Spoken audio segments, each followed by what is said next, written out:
அனைவருக்கும் வணக்கம். நம்ம வைத்தியசாலையில் நிறைய பேர் இந்த மலச்சிக்கல்னால் பாதிப்பட்டு வந்திருந்தாங்க. அவங்க சில கேள்வி கேட்டாங்க. அதன்படி அவங்களுக்கு இந்த மலச்சிக்கல்ன்ற பதிவை பதிவிடுறோம். இதை பார்த்து பயன்பெறுங்க. யாருக்கெல்லாம் இந்த மலச்சிக்கல்ன்ற விஷயம் இருக்கோ, இந்த மலச்சிக்கல் கொஞ்சம் நாள் ஆனால் அதுதான் மூலமாக மாறப்போகுது. மலச்சிக்கல் மூலம் தனியாக எங்கேருந்து வர பொருள் இந்த மலச்சிக்கலோட அடுத்த ஸ்டேஜ் தான் மூலம். அதுக்கு வந்து ப்ரொமோஷன் கொடுத்தா அது மூலமாக மாத்திரம் நம்ம வந்து அதை டீப்ரொமோஷன் பண்ணி நம்ம அதை வராமல் பார்த்துக்கணும். அதான் முக்கியமான விஷயம். அதனால் வந்து இந்த மலச்சிக்கல்ன்றது வந்து வராமல் பார்த்துக்கிறதுக்கு நிறைய வழியில் முன்னாடி சொல்லி கொடுத்துருக்காங்க. அதன்படி ஃபஸ்ட்டு விஷயம், நம்ம உணவு வந்து முறையாக சாப்பிட்ணும். அந்த உணவில் 6 சுவை இருக்கணும். ரெண்டாவது பார்த்திங்கன்னா நல்ல நார்ச்சத்து மிகுந்த உணவுகள், அதாவது பாலிஷ் பண்ணாத அரிசிகளை பயன்படுத்தணும். பாலிஷ் பண்ண அரிசி பயன்படுத்தக்கூடாது.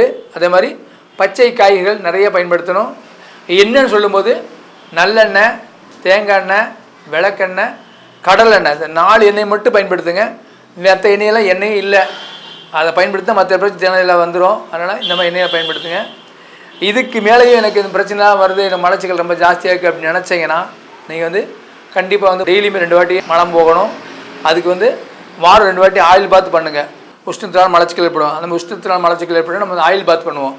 அப்போ ஆயில் பாத் பண்ணால் அந்த அன்னைக்கு மதிய தூக்கம் கூடாது, பகல் தூக்கம் கூடாது. அப்படி தூங்காமல் தான் உடம்புக்கு ஆரோக்கியமாக இருக்குது. தூங்கினால் அது பக்க விளைவாக வேறு விளைவுகள் ஏற்படுத்தும். அதனால் தூக்கத்தை தவிர்த்துக்குங்க, சரியா? அதே மாதிரி 6 மாதத்துக்கு ஒருக்கா பேதி ஏற்படுத்துங்க.